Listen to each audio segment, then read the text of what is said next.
Welcome to the Creation Innovation Podcast. I'm your host, Elizabeth King. Together, we'll have conversations with incredible human beings who have taken their creative outlet and turned it into something innovative. From people leaving the corporate world to be 8-figure entrepreneurs to people who have created books, created a family, or just creating to have fun in the world. We are all in a journey to create something amazing in our lives, and I hope that you find some inspiration of your own here.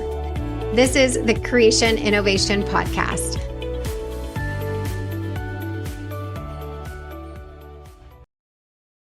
Hey everyone, welcome back to the Creation Innovation Podcast. Today we are talking with somebody who was on a fellow list of entrepreneurs to watch, top life coaches to watch in 2023, Stacey Brass-Russell. Thank you for being here today. Thank you so much for having me. Tracy is a life coach, a transformational life and business coach, former Broadway actress, and she's been a yoga teacher for over 20 years as well. She now helps people to transform their lives in many different ways, but really focuses on business and how to get people to be recognized and see, their best, as you said, their best kept secret to really get that out to the world. So I love that so much because I think a lot of people that start on this path think they have a great idea and think that they really do have something, but then they start to go into this imposter syndrome, right? Of like, maybe I'm not that great, or maybe my best kept secret isn't that great. So tell us a little bit about what you do and how you coach people to get them out there and have that confidence. Yes, thank you. Thanks for that introduction. So I exactly agree. So the people that I tend to attract and work with are a lot like me. I think that's something that we all experience as coaches, right? Yes. And so what that means is I attract a lot of people that are soulful and service based and that have, come to the conclusion that they want to be in service and help other people. And a lot of times what comes along with that is that what you're doing isn't necessarily something that you have a PhD in, or that you went to, it might not even be the thing you went to college for. And what comes along with that is a lot of, like you said, imposter syndrome, and therefore also a lot of knowing that they want to do the work that they do, but not knowing how to attract clients. And what comes along with attracting clients is being able to really like put yourself out there and be excited about your offer and really like act like you're the shit, right? And you really have to have that energy for people to come work with you, and you have to be visible and be willing to whatever that looks like, whether it's on social media or just getting out, networking, talking to people. But in my experience over the years, this is one of the number one things that holds people back. So the idea of like going from being a best kept secret to, really visible and attracting clients has everything to do with getting more confident in how you talk about what you do. And then, of course, if we reverse engineer that, it has to do with getting clear on your niche, getting clear on your passionate mission, like why did you decide to do this? And then how do we basically create the message and the content that you want to use to attract people? So there is a lot of work that we have to do to overcome our fear of what other people are going to think, and thinking that we're not an expert enough, or that we're not ready, or all of that stuff. All the crazy stories we tell ourselves. Well, it sounds like you kind of are a combination between life coach and business coach. And what I'm hearing that, and why I say that, is because you say choosing your niche and all of that sort of stuff. Whereas when I started life coaching in 2008, it wasn't really a thing. People are like, of course you're a life coach and you live in California and you eat sushi and do yoga, probably, right? And now Right. everyone is a life coach of some sort. But I think that when we started, it was really what they talked about a lot was, what is your niche? Who are you talking to, right? Right. Really honing in on what that is. Are you a business coach? Are you a relationship coach? Are you a divorce coach? Are you a fertility coach? Whatever that is. Right. And now it seems like there's so many paths that when people maybe leave their 9 to 5, they can say, Yeah, I went through this. I can consider myself an expert in this. I know 10% more than the next person, or I want to help someone who's maybe going through this or whatever. But there's still that small amount of people that don't quite have that idea, but know they're not happy in what they're doing, right? Right. And it sounds like maybe you kind of help them figure that out to a degree of what that is going to be, and then take it a step further to say, what's your offer going to be? Because that's another Exactly. place where people get stuck is like, okay, Right. I know I want to do fertility coaching, but I have no idea what my offer is going to be or how that's going to land with people or whatever. So if somebody's coming to you and they say, okay, I feel like I'm finally going to take that step to leave my 9 to 5. I'm just not feeling fulfilled. I realize that life is too short. I want to have some flexibility. I want to be my own boss. I want to have the ability to make however much I want to make, and et cetera, et cetera. Where would somebody even start with you, Stacey? Woo. All right. I love this question. So, yes. So one of the things that I call myself is an organic funnel strategist. And so Ooh, I don't that's want any, amazing. yeah, I don't want anyone here to get scared of the word funnel. And actually, so many people over the years have said to me, oh my God, when I hear you talk about funnels, I finally don't get anxious, right? Because I'm not referring to like some fancy webinar automation funnel, but I've built my whole business, and how I help other people build their businesses is by creating a strategy where you have an offer, and then everything that you do in the world to attract the right people for your offer is what I call your funnel. And it's content based. So when someone comes to work with me, how do we figure all of this out?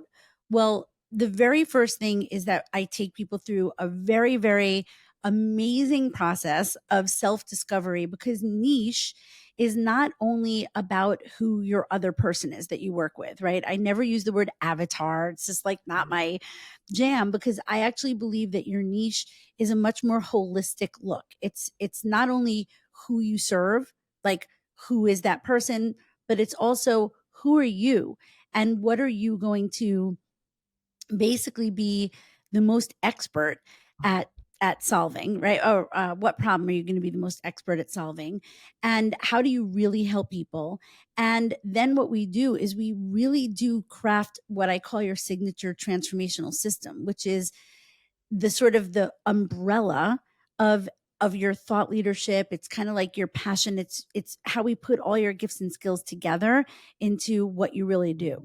And then what I call offers is everything that you then create based on that signature system. And we do that through a process of really honing in on what are your skills? Like, what are you the most passionate about doing? How are you the most passionate about helping people?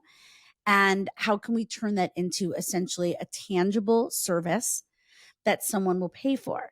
And one of the things that a lot of coaches come up against when they first come out of whatever their certification is or whatever they want to do is that they realize that telling someone what coaching is really difficult, because it's very esoteric and it's hard to describe, and they're stumbling over their words. And that's really the first thing that I work on with my clients is how can we talk about what you do, not as like, well, we get together once a week for, X amount of months, and we just talk and I help you figure out what's stopping you or slowing you down from getting what you want, because it's just too generic.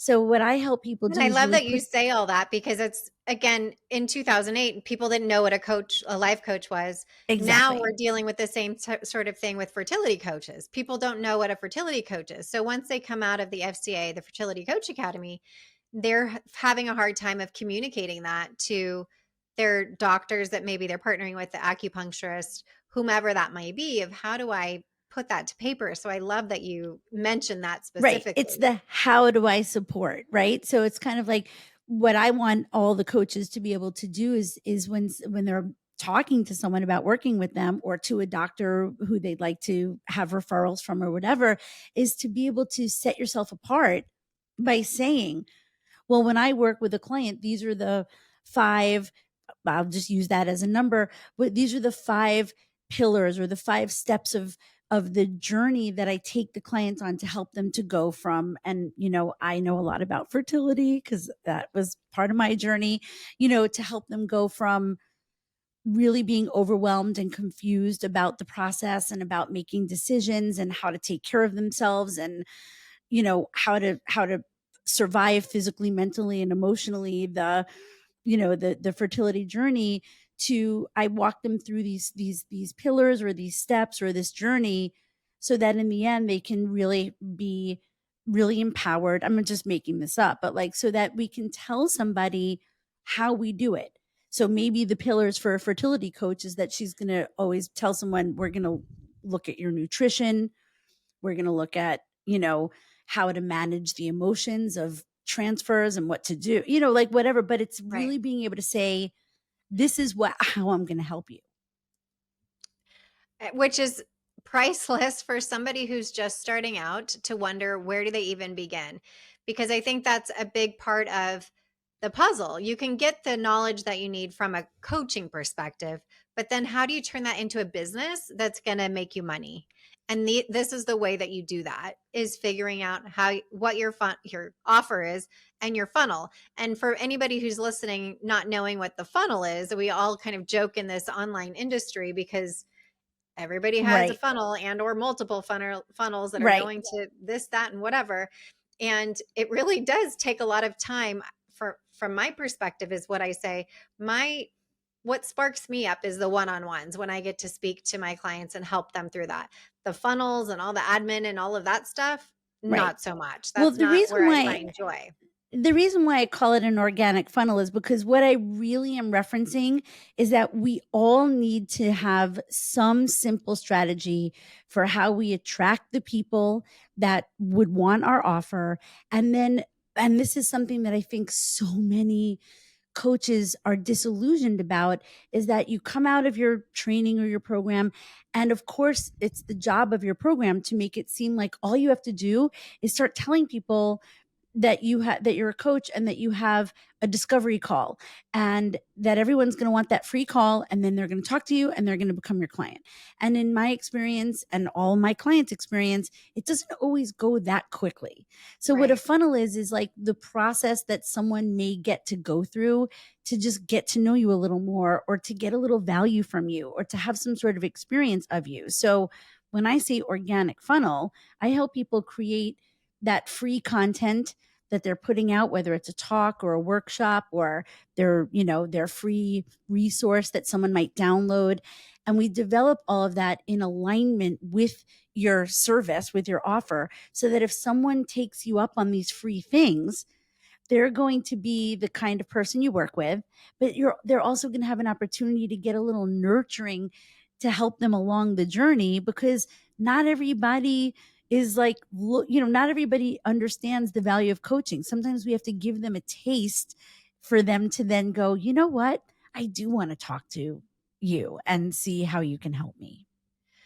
Which, again, going back to that, once you step out into that coaching process, whatever that may be, whether you're doing a certification with someone or you're just going to step out on your own to do it, this information and what Stacey offers is priceless, to have somebody to hold your hand through it.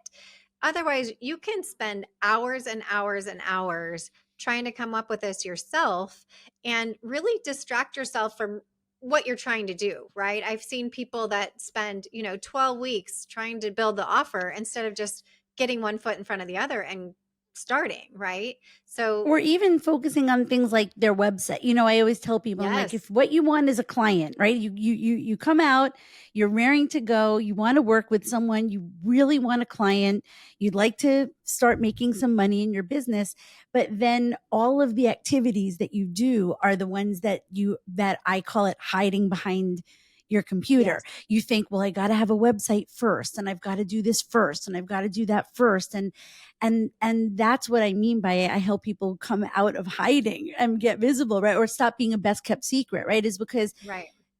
that's not going to help you create a client. And so the stuff that attracts and creates clients is making connection. It's getting out there and finding any way that you can to start conversations with people.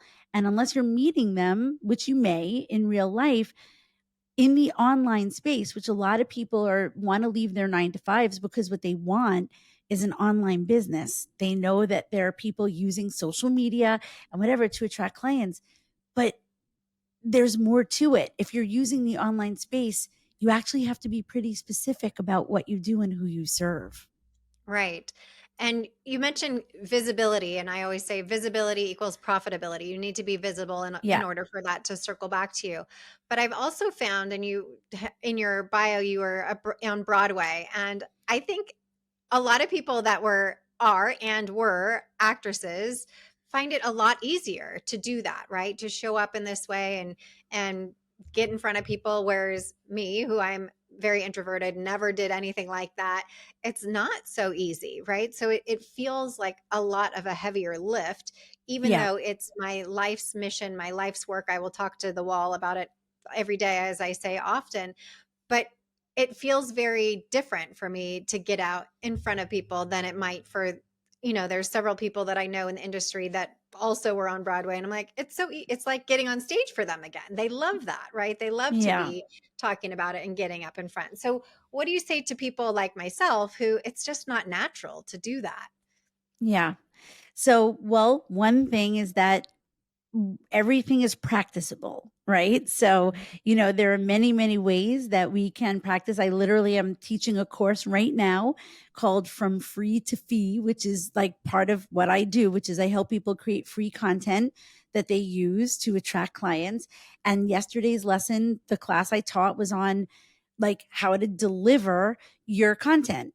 And what we emphasized like for the whole time was we have to write a script, we have to practice over and over and over again till we get really comfortable. So, in the beginning, there is a lot that goes into the behind the scenes if you want to use this as one of the ways that you put yourself out there, right? I mean, some Mhm. people write, some people use writing or blogging or whatever, but the way that things are these days, putting your face and voice out there it's kind of essential just because of how many people are doing it. So if you're not, you get a little left behind. So you can go to Toastmasters, you can work with a coach like me. I literally help my clients with their, I call it finding your authentic voice, right? So that you're really speaking from the heart. When we're really connected, I believe this though, when we're really connected to our passion and our mission, speaking about it is much easier because it's not really coming from like our head, but it's coming from deep inside and it sort of flows. So there's a lot of ways that we can get really connected to that in order to start building up that muscle. It's a muscle. I really do think it's a muscle. It's a visibility muscle. Right. And what I say to myself and to other coaches who can relate to how I feel is that when we are not putting ourselves out there, we're not serving someone who might need to hear what we have to say today. Right. And that in and of itself gets me to be like, okay, I'll record some social media content today, I love that. because I love that. it I doesn't call it become like, about me anymore. Right. yeah, you're denying. I say, like, if you're not making offers and putting yourself out there, just imagine you're denying the people that need you of knowing about you. You're literally Right. denying them. Yeah, Yes. And it seems a little bit self-centered in a way, but really when you look at it from a larger perspective, it's true. And I think, from what you do, I need your help. And I know that people, when I was in my situation, I needed my help. Right. So it's like, it's all this trickle down effect of, yes, there's value there in whatever you are coming to. Everybody's unique. Everyone has a different voice, and somebody out there does need your help in whatever form that is. And I want to switch gears a little bit. I know you also talk a lot about your nervous system and regulating nervous system, and hmm we talk about that all the time with my fertility coach or coaches and clients as well, right? Getting that cortisol level where it needs to be, regulating the yep, nervous system because we're at a heightened sense all pretty much all the time when we're in this yep. this realm. So, how does that relate to what you do with your work? Versus, of course, what we do from our perspective with a medical side of things. Yeah. So, I come from a 20-year background. I used to own a yoga studio here in New York City.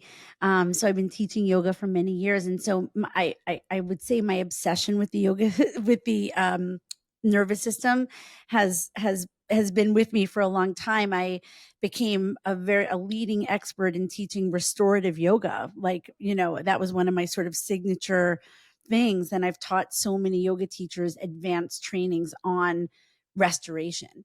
So, how does it come into the work that I do with my clients now? Well, when our nervous systems are in overdrive, it's very, very difficult to feel clear, to feel present.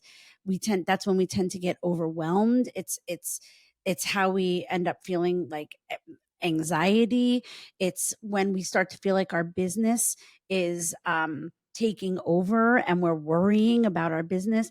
So, I start every one of my coaching sessions with my clients with some sort of centering, breathing, grounding, um, because I really do know that when we can shift, we're not shifting completely into the parasympathetic nervous system to do a coaching session, but I really do believe that we need to regulate our nervous systems um, pretty much daily in order to be in our higher vibration, right? When our nervous systems are overburdened, um, and they're weighted down, that's when we feel weighted down and overburdened. So, Right. there's so many reasons why knowing how to work with our nervous system. And just to go back to what you were just saying and what we were talking about expressing yourself, using your voice, all of that. Um, we must be out of our sort of, I call it the outgoing brain, and much more tuned in to our hearts and our guts in order to really speak from the heart, in order to feel like we're being our most authentic selves. And when you're a personal brand, when you're a solopreneur, you are the business, you are the brand, you are that which attracts the clients. Like, I know it's ultimately they're not investing in you, they're investing in themselves, but what draws people to you is you. And so you have to be able to be you. And we have to know how to shift out of all the stuff that comes up in all of our brains: scarcity, fear, all of that stuff. You can't go into a discovery call feeling desperate and a scarcity mindset over money and whatever. You have to be able to override that. Even if you're feeling stressed about money, when you show up to the discovery call, you need to be in a shifted, different place to have that conversation with a future client. That's all nervous system work. And it's so important because not only, again, in relation to fertility, but always does it affect our health, right? You're talking about the Absolutely. mental state of how we show up in the world, but that over time just starts to break down all other systems in our body, which is why it really is so important. So I love that you bring that to somebody's recognition when they're working on something that they may be seemingly totally not aware of the fact that it affects this part of their life and their business and whatnot, which is very cool. I love that holistic approach to everything that you're doing. And how did you get to become a life coach? Tell us a little bit about your backstory of how you ended up from yoga teacher and Broadway star to now helping people on this path.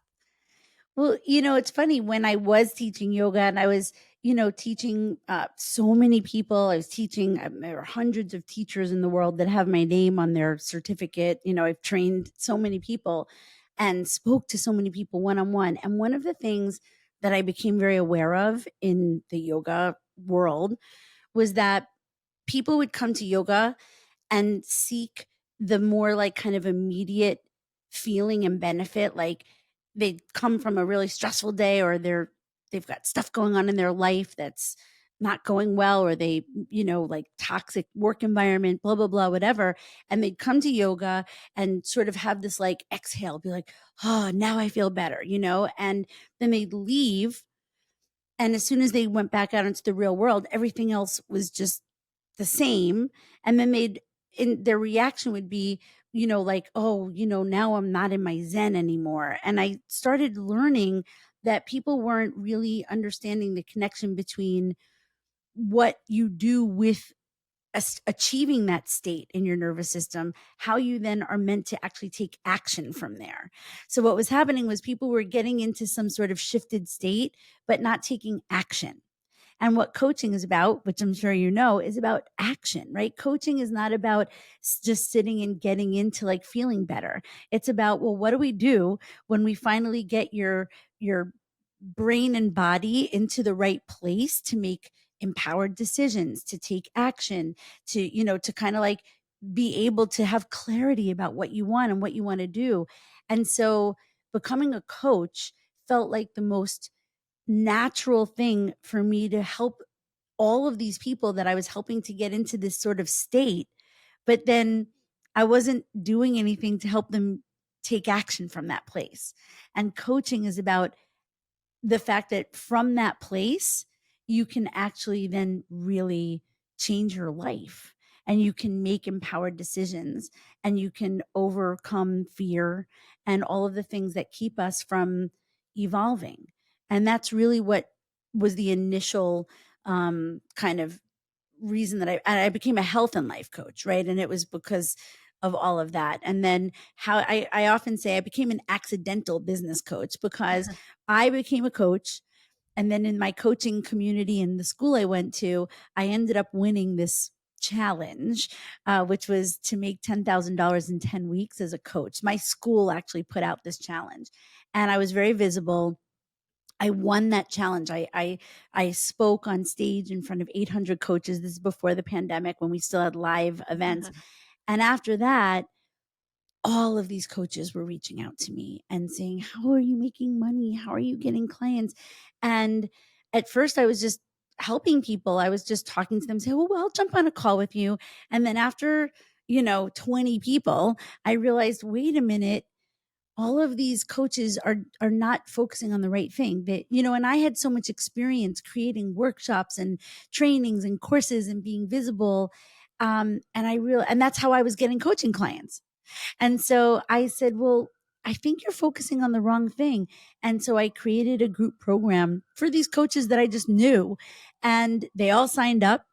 And that's kind of history. Like after that, it was in demand. And little by little, I started realizing that what everybody needed was help with like putting the words to like what they really were teaching and saying, and their expertise and their niche. And it was something that I had been doing for so long in the yoga classroom. And Yeah. so that's kind of how everything evolved. I'm so glad that I asked that question, because I think a lot of people feel, again, stuck in, I don't have the words, and Right. therefore I can't succeed as a coach. And Right. that's just not true. Sometimes we need somebody like Stacey to help us to figure out, I'll help you get to those words. Do those words resonate with you? Yes or no? Great. Okay, yeah, let's move forward with that. And that doesn't mean that you aren't capable of coaching or whatnot, because marketing and coaching are very different. Just because you can be Exactly. a great coach and you've been called to do that, doesn't mean that marketing is going to come easy to you. And it sounds like for Stacey, that's just always come pretty easy for her. And being visible, which are a great combination when you're trying to help others on this path, because so many people need that little push and that confidence, and that, like you said at the beginning, I'm going to get you out of a hiding. And here are some ideas to help you do that. So I think it's such an amazing offer, no pun intended, that you bring to the world, because Thank it you. is such a needed thing, especially now that, like I said, life coaches are a dime a dozen. They're everywhere. And Yeah. everybody needs to figure out what it is and who it is that they're speaking to and what those Yeah. words are going to be. So, But, and if it's okay, I want to add one last thing, which yes, is, please. even when I was training teachers to be yoga teachers, all of these teachers would come to me and they'd say, how do you do it? How do you just seamlessly weave inspiration and philosophy into the class, into the physical asana class, right? And I would say, it's because I know my like top like 3, 4, 5 things that like yoga, what I'm the most passionate about when it comes to yoga, like my ideas, my conviction. And I just stick with that. That's what I teach. I don't have to teach everything anyone ever said about yoga. Yoga is a thousands of years old spiritual, physical, and mental, practice. It's not my job to try and be generic about it. It's my job to be the vessel and say, look, this is what I feel that I can really speak on, and I'm going to share that. And I think that that's true for ourselves as coaches, right? It's kind of like, what's your thing? Like, what is your passion? What's the reason you decided to do this, right? What is the number one reason why you decided to do this? What really resonates with you? What do you care the most about? Lean into that. Like, that's what you don't have to be able to talk about every single thing. You don't have to have a bazillion topics. That is actually what makes you generic and what makes it harder for anyone to sort of see you and go, I want that person to be my coach, right? The more generic you are, the less someone's going to be able to really go, I really like what she talks about. That feels like it would work for me. I'm going to talk to her. And, it's really about having that confidence and that conviction to lean into like what it is that you feel the most passionate about. Could not agree more. And just to add to that, it's okay if that passion changes, right? Oh, You totally. may have one be on the track with one thing for a few years or a few months, and then you decide something else sparks your interest within that field, and you're like, actually, I'm going to talk about this now. And that's okay too. But that kind of goes back to when I tell people not to spend all the time and money on their website, because that could It's change. going to change Yeah, 100%. And that's why right. I tell people, don't do that first. Right. Yeah. Like, I literally was having a conversation with someone who specializes in SEO and website traffic the other day from a networking group.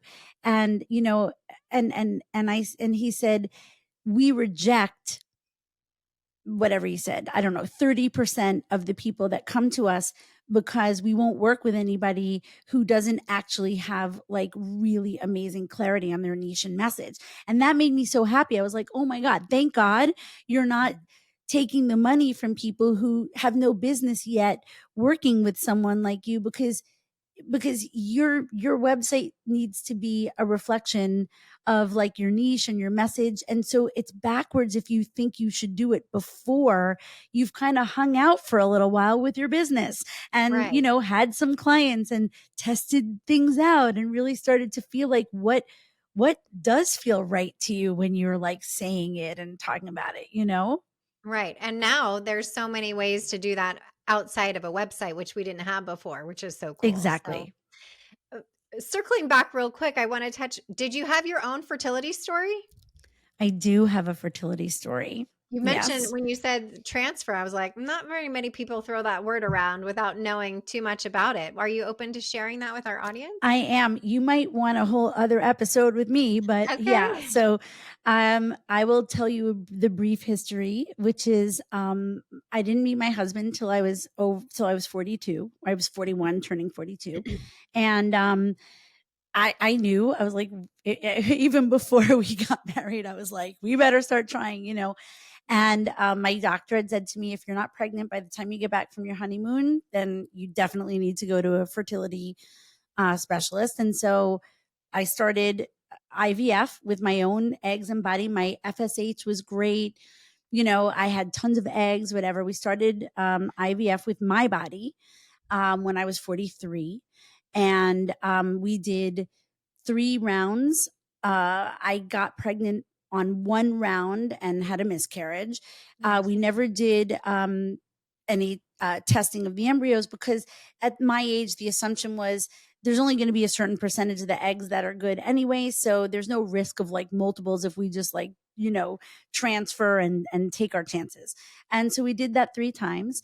And we also I was owning a yoga studio for, I was in the second year of business. My husband, had a salary, but we definitely were not in a position to we had to make some decisions. And so we decided to go with donor egg. And so we then invested in a round of donor, and it was a bum cycle. Our Darn. donor was a proven donor, but she hadn't, on our cycle, she didn't have a really great response, and we didn't get a ton of embryos, and we transferred, and I didn't get pregnant. Then we did another donor cycle with a donor egg, invested fully in that. And used the embryos and that didn't work. And the whole time I Oh, was asking my doctor, do we need to test my uterus? Like, and she was saying, no, like, this is just unfortunately.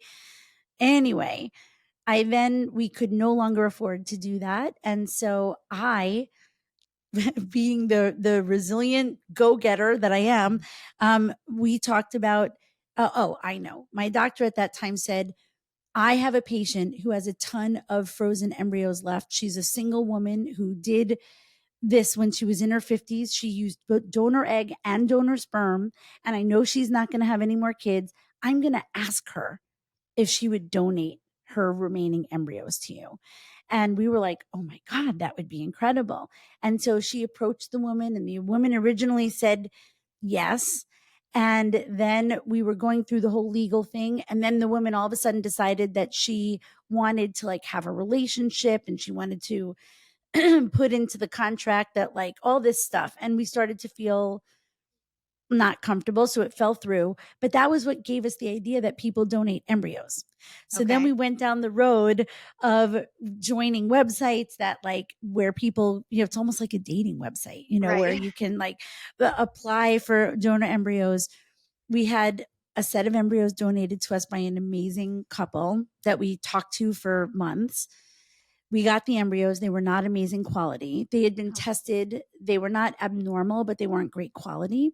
okay. And I had a miscarriage. Oh, And then darn. we had the opportunity to have two more donated embryos, at which point I left my doctor. And so remember, I'm now 50. We Okay. left, no, when that was happening, I'm now Right. 55, but at that Okay. time, and we Yeah. left my doctor because everything in my being was saying that there was something wrong with the way that she was, something had to be wrong. Uh-huh. And the reason why we hadn't left earlier was because at my age, there's a lot of stigma around doing fertility treatments with doctors that don't know enough about donor embryos. Like it's just too weird for a lot of Right. doctors. And so the reason I stayed with my other doctor was because I knew it would be difficult to get a doctor to take a 49-year-old new patient to do something really experimental, like deal with Right. getting embryos shipped from another state and all this stuff. Right. And so, but I didn't want to waste those last two embryos. And so I did all this research, and I found an amazing doctor who like took me on, and she did all this other testing. And we found out that like my lining of my uterus had actually never really, she had all my records. We found out that my other doctor was doing transfers on linings that were not Oh my really goodness. optimal. Wow. And we did all this testing. I did a treatment for like, we found some, whatever, not abnormal cells, but like bacteria. And we did all this stuff to set me up. And we tried many, many, many cycles where we did all of the lining buildup. Right. And when we didn't have the right lining, this was an amazing doctor. She would say, let's cancel the cycle and start over, because we're not Right. going to put these embryos until we have the right lining. And Right. after enough time, this all went through the pandemic, Oh and my after goodness. enough tries, we did use both embryos. And on my very last try, I got pregnant and I had a miscarriage. And those were tested. So what we know is that my uterine lining, we just could never actually get I'm going to get really detailed now. We could never get the thickness and the triple line together. It was either thickness and no triple, or triple and no thickness. And we Mm. both agreed that if we could get the triple, that she felt that that was better than thickness. And so that's what we finally agreed to. And that last transfer was when I was already 52. I'm now 55. And my husband and I have the most amazing husband. And our whole philosophy was, we're going to do everything that we can do, because we do not believe in living with regret. And we don't have regrets. We did everything. We have an amazing marriage. And we feel like we feel good. Like we did everything we could. And now we also know that like the life that we have is the life that we're meant to be living. Right. And we don't have any regrets. We know, like, the thing I never wanted to live with was, what if what if there was something else we could have done? Of course, right. And we had aged, just so you know, because people always ask about adoption, we absolutely would have adopted. But the problem is that when you're a 45 and 48-year-old couple living in a 1-bedroom apartment in New York City with no more money, there's no way to get adoption unless we would have had lots of money to pay for like a very private adoption. And we weren't in that position anymore. And so, regular adoption, they look at a couple our age and whatever, and we don't qualify. Qualify. So, yeah. So that's our journey. I know it doesn't sound like a happy ending, but Wow. yeah. Thank you for sharing that. I think so many people don't hear that side of the fertility journey, right? Yeah. They don't hear about, I mean, we know of donated embryos, but we don't hear of the stories like yours of we put everything out on the table, we did everything we could, and now seemingly so very content with what you had done and your life now. And I think a lot of people can't see that when they're in it. They don't Yeah. see that it's even possible to have go on with life without succeeding on this fertility Yeah. journey and having a baby at the end. But I think there is some beauty in knowing that there's other people out there that can see in the rearview mirror to say, okay, this is what was meant for our life, and we Yeah. really did try everything that we possibly could. And there's so much to be said for that. I say that with divorce and with fertility and all the things. You want to make sure that you gave everything you have and put it all on the table before you earn the right essentially to walk away and say, I did it all, because you don't want to have that regret later, because Yeah. that will come to haunt you at some point. So again, thank you so much for sharing all aspects of that story and Yeah. the adoption portion of it. I have so Yeah. many people that are like, we don't qualify because we've both been married before twice or whatever it may be. Right. There's always kind of like nuances that people don't talk about to recognize. Well, Unfortunately, and there's so many children that need homes. Well, and And even with the embryo donation, I'm not going to lie, we there were a lot of couples who would not donate their embryos to us because of our ages and that we lived in New York City in an apartment. Like, it was not easy. Like when the two different couples that wanted us to have their embryos chose us, it felt unbelievable. These were really aligned people that, shared very similar values to us and whatever, but it was a tough road out there. But look, here's what I have to say.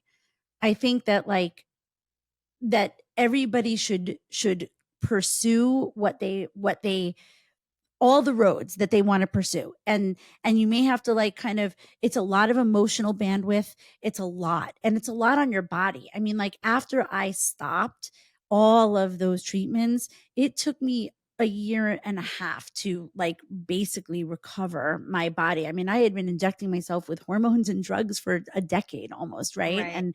And I really was going through menopause at the same time, right? I'm 55 right now. So Yeah. um you know, I think we do what we feel we really want to do. And it's very hard when people outside of you are saying, don't you want to, friends who love you, and they're saying wow, don't you want to take a break maybe and give yourself a break? And my husband and I, we have a saying.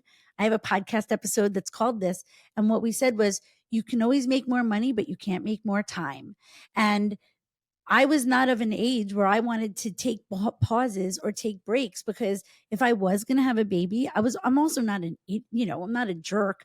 I knew that if I was bringing a child into the world and I was 50, we knew that that was a big decision to make for a kid too, right? For that Right. child to have parents who were 70 when they were 20. I mean, my parents were 24 when they had me, Mhm. and so I'm very aware of all of that. And we took all of it into consideration. And I think one really important thing, if I can leave anyone listening, if this helps, you've got to you and your partner just have to decide what you want to do. And there comes times when you just have to block out the noise, and you just have to not listen to anyone else and go with what feels right to you. And for some people, what feels right is they would have stopped way sooner than us. Some people would have stopped way sooner.